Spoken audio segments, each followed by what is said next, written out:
नमस्कार।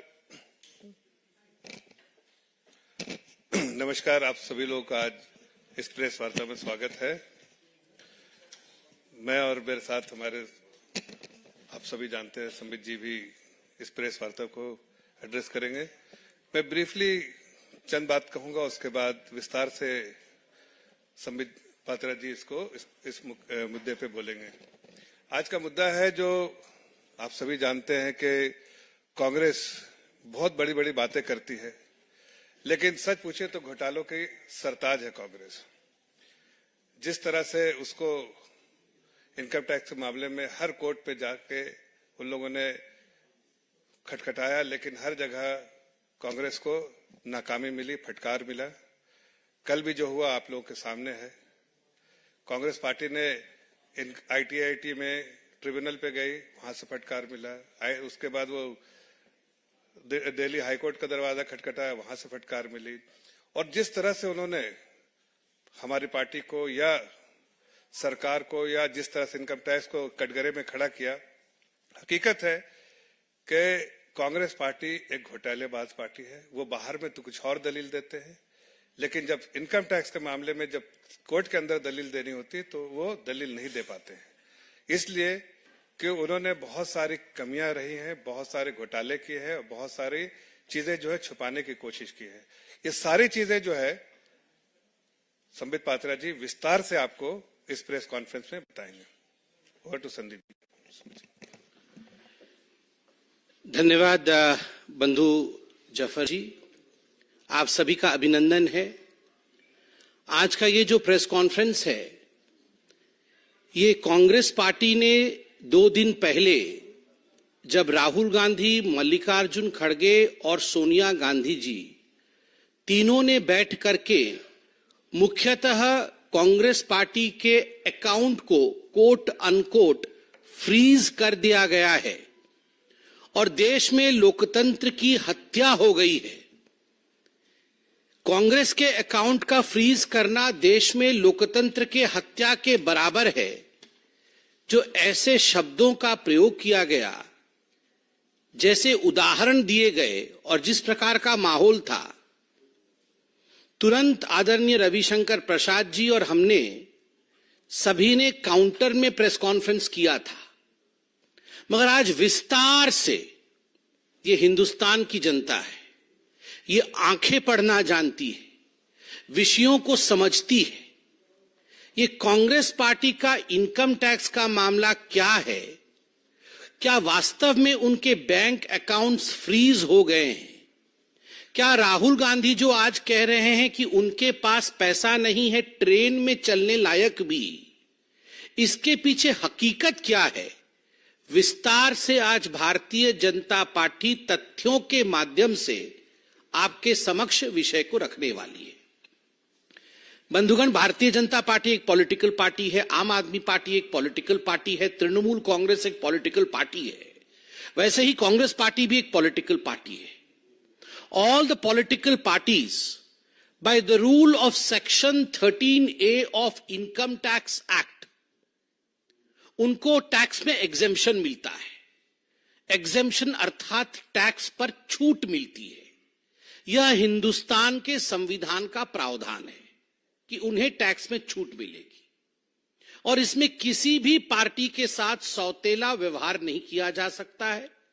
जो व्यवहार भारतीय जनता पार्टी के साथ होगी वही व्यवहार कांग्रेस के साथ होगा, वही तृणमूल पार्टी के साथ होगा और दूसरे पॉलिटिकल पार्टीज के साथ भी, जो नेशनल पॉलिटिकल पार्टीज हैं, उनके साथ भी वही व्यवहार होगा।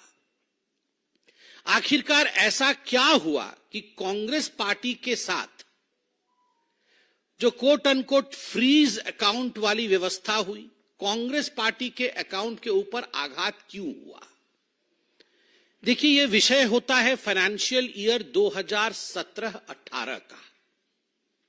जो वित्त वर्ष 17-18 था कांग्रेस पार्टी का, उसका असेसमेंट होता है 18-19 में। कांग्रेस पार्टी ने जो भी आमदनी की, जो भी डोनेशंस उनके पास आए 17-18 में, उनको उस पे टैक्स बनता है स्वाभाविक रूप से। तो जो भी टैक्स इत्यादि देना होता है उसका एक डेडलाइन होता है। आप सभी मित्र और हम सब जो मंच पे बैठे हुए हैं, अमूमन सब टैक्स भरते हैं तो टैक्स का डेडलाइन और टैक्स का एक्सटेंडेड डेडलाइन, इस विषय को हम जानते हैं कि जुलाई के महीने में टैक्स भरने का डेडलाइन है, तो ये एक्सटेंड होता है और एक्सटेंडेड डेट भी एक होता है, और एक्सटेंडेड डेट तक भी हम टैक्स नहीं भर पाए तो हमें पेनाल्टी देना होता है, हमें फाइन देना होता है। तो फाइनेंशियल ईयर 17-18 का जो असेसमेंट बना, उसके अनुसार कांग्रेस पार्टी को दिसंबर 31, 2018 ये लास्ट डेट था, ये डेडलाइन थी जब तक उनको अपना टैक्स रिटर्न भरना था। But Congress could not comply with this. Congress party का प्रथम भूल रहा, कांग्रेस पार्टी की मिस्टेक रही कि एक्सटेंडेड डेडलाइन तो छोड़ दीजिए, जो एक्सटेंडेड डेडलाइन होता है, उस एक्सटेंडेड डेडलाइन जो कि 31 दिसंबर 2018 था, तब तक भी कांग्रेस पार्टी टैक्स भर नहीं पाई। वो टैक्स भरी कब? वो टैक्स भरती है फरवरी 2019। Does not comply with the extended deadline. It fills its tax return for the financial year 2017-18 in February 2019. तो एक कानून टूट जाता है। दूसरा एक प्रावधान है, एक रूल है, जो आप सब जानते हैं, पॉलिटिकल पार्टी के लिए बनाई गई है कि कोई भी पॉलिटिकल पार्टी अपने अकाउंट में 20,000 रुपए से अधिक कैश में डोनेशन नहीं ले सकता है।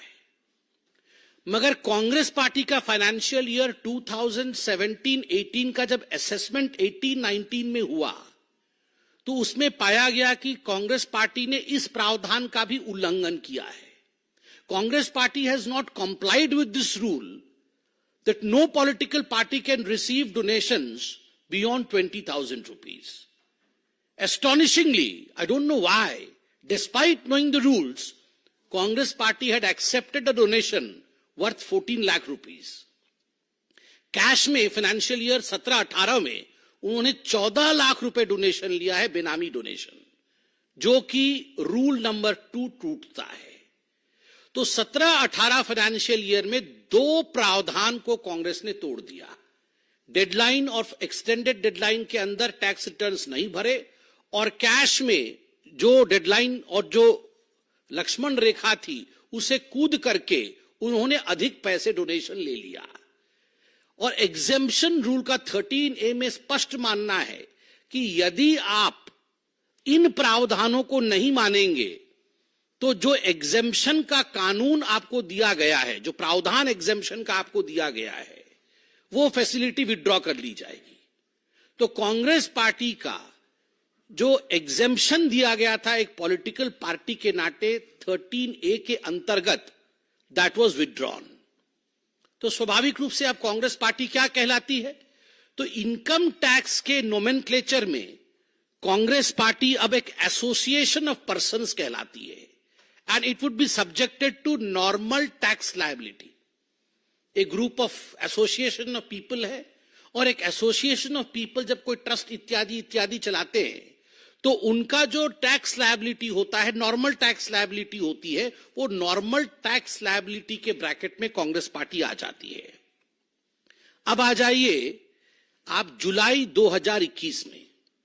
जुलाई 2021 में टैक्स असेसमेंट होता है कांग्रेस पार्टी का, और टैक्स असेसमेंट, जो टैक्स रिटर्न जो कांग्रेस पार्टी करती है, उसके असेसमेंट के आधार पर पार्टी का रिटर्न डिमांड बनता है 105 करोड़ रुपया का। 105 crore rupees was raised following the assessment of the party's return. तो 105 करोड़ रुपए का रिटर्न बनता है। तो कांग्रेस को भारत के आयकर विभाग को 105 करोड़ रुपया डिपॉजिट करना था। अब वो एग्जेम्पशन उनको मिलने वाला नहीं है, क्योंकि वो एग्जेम्पशन से बाहर हो चुके हैं। मगर कांग्रेस पार्टी ने 105 करोड़ रुपए डिपॉजिट नहीं किए। कांग्रेस पार्टी ने उस समय कितना डिपॉजिट किया? 2.5 करोड़ रुपए। बनता था 105 करोड़ रुपए, डिपॉजिट किए 2.5 करोड़ रुपए। आप सोच के देखिए, उस समय रोना धोना नहीं मचाया, उस समय आके प्रेस कॉन्फ्रेंस नहीं किया कि हाय हाय 105 करोड़ क्यों हमसे मांग रहे हैं। दैट मीन्स दे एक्सेप्टेड कि ठीक है ये बनता है। हम 2.5 करोड़ दे सकते हैं, हमने 2.5 करोड़ दे दिया। अगर अन्याय हो रहा था आपके साथ, आप ये मानते तो आप 2.5 करोड़ भी नहीं देते, आप कोर्ट चले जाते, मगर आपने केवल 2.5 करोड़ दिया। कानून क्या कहती है? जो आयकर कानून है, इनकम टैक्स एक्ट है, वो कहती है जो रकम बकाया है, यदि आप उसका 20% रकम भी भर देंगे तो आप केस से एग्जेम्प्ट हो जाएंगे। The case would be kept in abeyance, exempt नहीं होंगे, अबायंस में रखा जाएगा। आप अपने अकाउंट में काम करते रहिए, वो अलग से केस चलता रहेगा, it would be kept in abeyance. अगर 20% भरते हैं, 105 करोड़ का 20% लगभग 21 करोड़ रुपए बनता है। अगर 21 करोड़ रुपए कांग्रेस पार्टी भर देती तो ये पूरा मामला जो आप आज सुन रहे हैं, देख रहे हैं, जिस पे प्रेस कॉन्फ्रेंस हो रही है, तो ये कुछ होता नहीं, क्योंकि ये कानून है। केस को अबेंस में रखा जाता, ये चलता रहता। मगर कांग्रेस ने जिद किया हम केवल 2.5 करोड़ देंगे, और 2.5 करोड़ दिया, वो केस चलता रहा।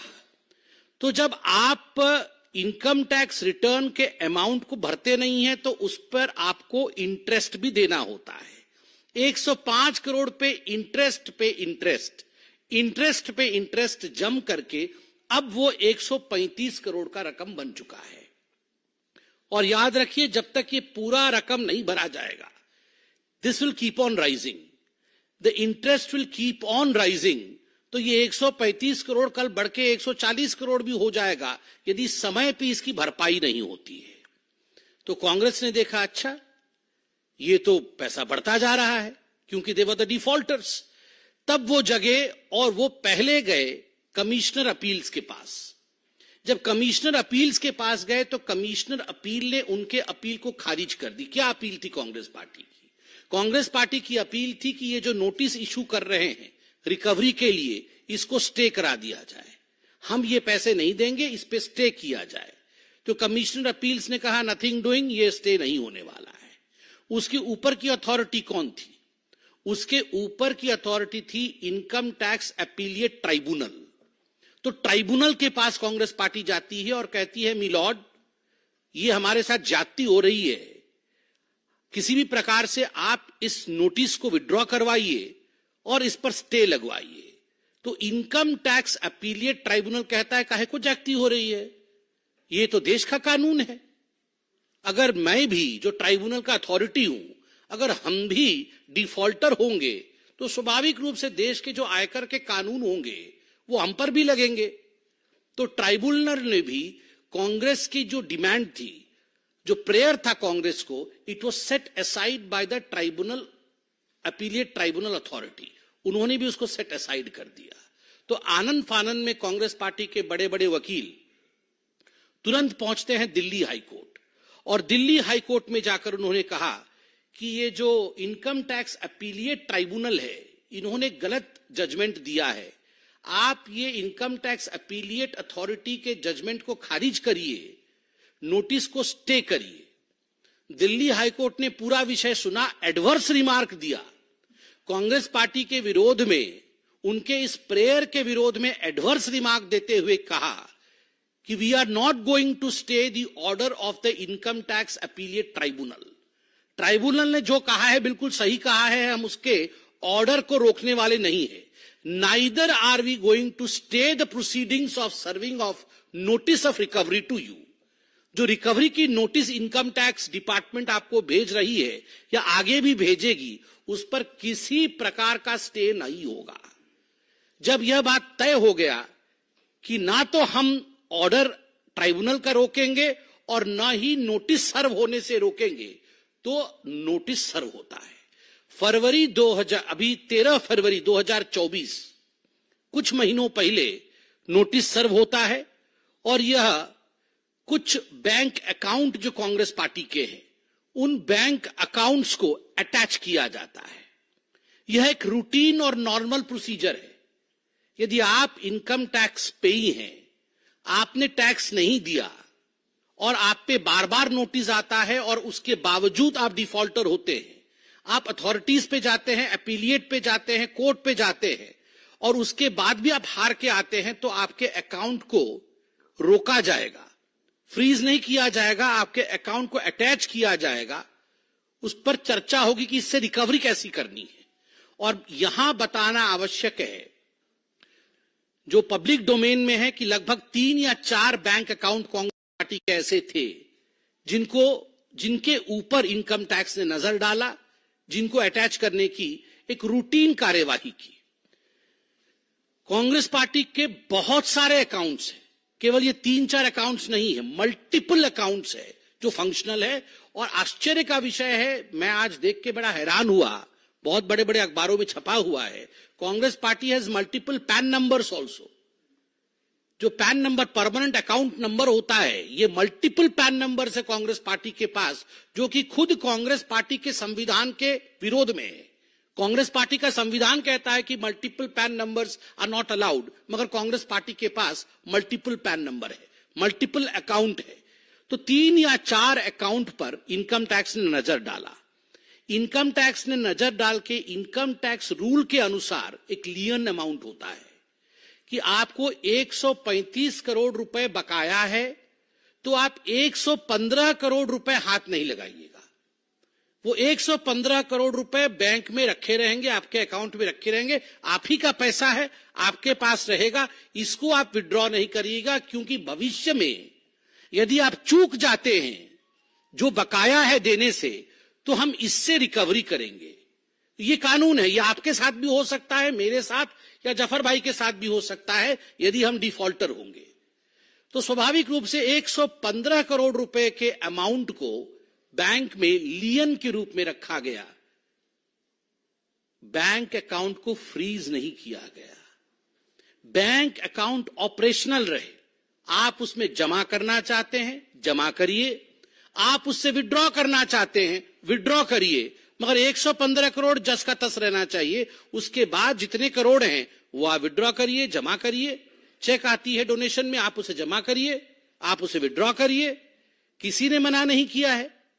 किंतु 115 करोड़ रुपए, क्योंकि आप डिफॉल्टर है और ये देश का एक स्टैंडर्ड प्रोसीजर है टैक्सेशन मैटर्स में, this is the standard procedure in the taxation matters of this country according to the IT act.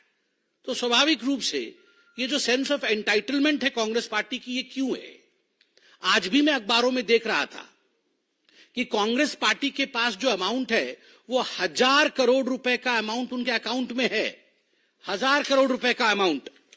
और 1000 करोड़ रुपए के अमाउंट के साथ साथ लगभग 500 करोड़ रुपए का फिक्स्ड एसेट है। और ये राहुल गांधी कुछ बोल रहे थे, ट्रेन में जाने का पैसा नहीं है, ट्रेन में जाने का पैसा नहीं है। हर दिन तो मैं चार्टर्ड फ्लाइट में देख रहा हूं और बोल रहे ट्रेन में जाने का पैसा नहीं है। कोल स्कैम 1,80,000 करोड़ रुपया, याद है ना? भूल गए हैं, बहुत दिन से एक कोल स्कैम के ऊपर प्रेस कॉन्फ्रेंस नहीं हुआ था। 1.8 lakh crore worth coal scam. 2G spectrum 1.76 lakh crore 2G spectrum. Chopper scam 3600 crore worth chopper scam. CWG scam 70,000 crore 70,000 crore worth chopper scam. National Herald scam 5,000 crore worth National Herald scam. इनको अगर टोटल कर दिया जाए तो कैलकुलेटर भी फेल हो जाएगा, कैलकुलेटर में भी ये सब जगह नहीं होने वाले हैं। उसके बाद वो बोल रहे हैं कि उनके पास ट्रेन में जाने लायक पैसा नहीं है। Rahul Gandhi, the accounts of the Congress party have not been freezed, they are operational, but there are certain rules in the laws and the bylaws of the IT Act which has to be followed by every single citizen, every organization and every political party of this country. हर व्यक्ति, हर संगठन और हर political दल को यह जो कानून बनाया गया है, ये जो प्रावधान है आईटी एक्ट के, उसे मानना ही पड़ेगा। हम सब बाध्य है, बंधे हुए हैं कॉन्स्टिट्यूशन से। Why do you or Mrs. Sonia Gandhi feel that you are above the Constitution of India?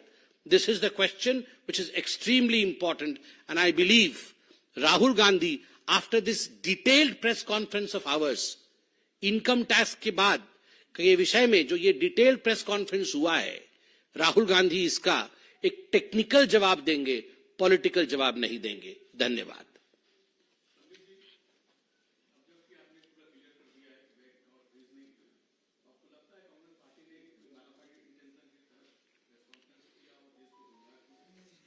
देखिए, जहां तक कांग्रेस पार्टी का सवाल है, जहां तक कांग्रेस पार्टी के मल्लिकार्जुन खड़गे, सोनिया गांधी जी और राहुल जी तीनों ने मिलकर परसों प्रेस कॉन्फ्रेंस किया, मैं उसे प्रेस कॉन्फ्रेंस नहीं कहूंगा। मैं कहूंगा ये जनता के अदालत के सामने उन्होंने अपने आप को पेश किया और वहां उन्होंने एंटीसिपेटरी बेल लिया है। Anticipatory bail of being defeated in 2024 Lok Sabha election. 2024 के इलेक्शन में हम बुरी तरह हार रहे हैं और जनता की अदालत में उन्होंने गलत दलीलों के माध्यम से एक एंटीसिपेटरी बेल लिया है। मुझे तो आश्चर्य लग रहा है, बेचारे 83 इयर्स के हो गए मल्लिकार्जुन खड़गे, वो चुनाव भी नहीं लड़ रहे हैं क्योंकि वो कह रहे हैं कि मुझे पूरे देश में घूमना है, मैं 83 इयर्स का हूं, ईश्वर उन्हें दीर्घायु करे, चिरंजीवी हो वो।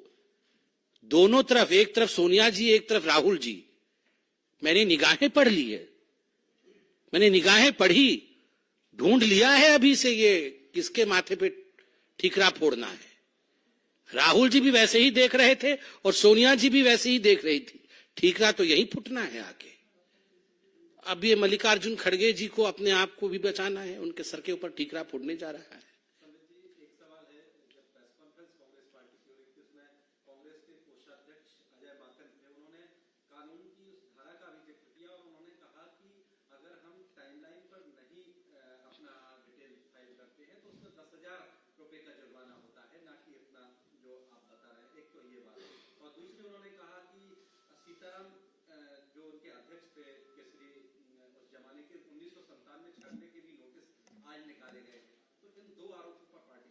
देखिए, पहला विषय है कि अजय माकन जी, अभिषेक मनु सिंघवी जी बड़े बड़े वकील हैं, अगर इतने अच्छे अच्छे दलील हैं उनके पास जो कि प्रेस कॉन्फ्रेंस में वो प्रस्तुत कर सकते हैं कि हम डिफॉल्टर है तो मात्र 10,000 रुपए में हमें छोड़ देना चाहिए, तो इनको किसने प्रिवेंट किया है ये दलील जाके हाईकोर्ट और ट्राइब्यूनल के सामने रखने से? अरे अजय माकन जी को भेजना चाहिए था ना, मल्लिकार्जुन खड़गे जी को, कि अजय जी आप जल्दी जाओ, ट्राइब्यूनल के सामने प्रस्तुत हो, जल्दी जाकर दिल्ली हाईकोर्ट में ये सब बातें बताओ जो प्रेस कॉन्फ्रेंस में बता रहे हो कि इन प्रावधानों के अंतर्गत ऐसा होता है। तो नहीं बता पाए हैं, अर्थात केवल और केवल झूठ का पुलिंदा यहां रख रहे हैं। कोर्ट में दूध का दूध और पानी का पानी हो रहा है, सच्चाई कोर्ट में है और यहां सब बोल बच्चन है। मर्डर कभी भी हुआ हो, जब गुनहगार पकड़ा जाता है तभी से काउंटिंग शुरू होती है। ऐसा नहीं है कि I will murder today and if you catch hold of me after 20 years मैं पाक साफ हो जाऊंगा।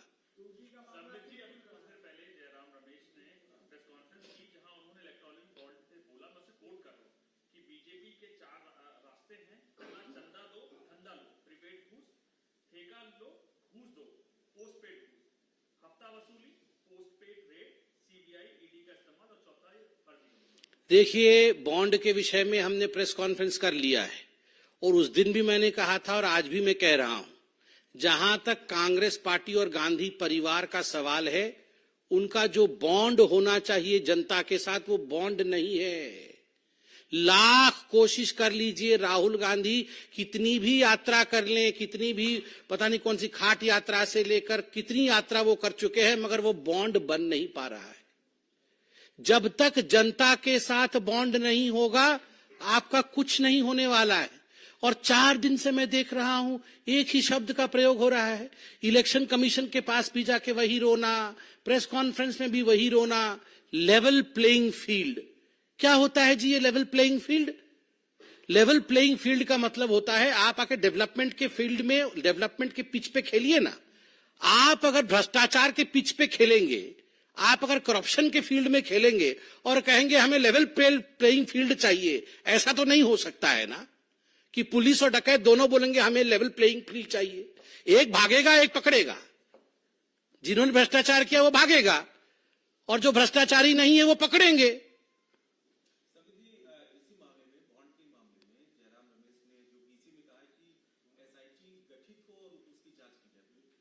देखिए, उनका कर्तव्य है, वो सब कहते रहेंगे और क्या कहेंगे आप बताइए। ये जयराम रमेश जी हो चाहे कांग्रेस पार्टी हो, ये सब जानते हैं कि आज उनकी हालत क्या है। अब तो बैठ के, अब सब पार्टी के लोग भी उनके छोड़ रहे हैं एक एक करके। अब बैठ के तो वहां पर मोदी जी और बीजेपी के विषय में अच्छा अच्छा बोल नहीं सकते हैं। मन में तो जरूर बोल रहे होंगे कि हम तो जा ही रहे हैं, मन में बोल रहे हैं, अब मुंह से तो बोल नहीं सकते हैं, तो यही सब बोलेंगे, झूठी बातें। Thank you so much friends.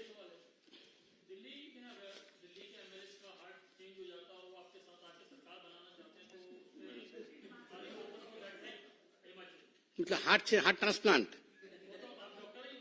देखिए अभी ये विषय हार्ट का बाद में देखेंगे।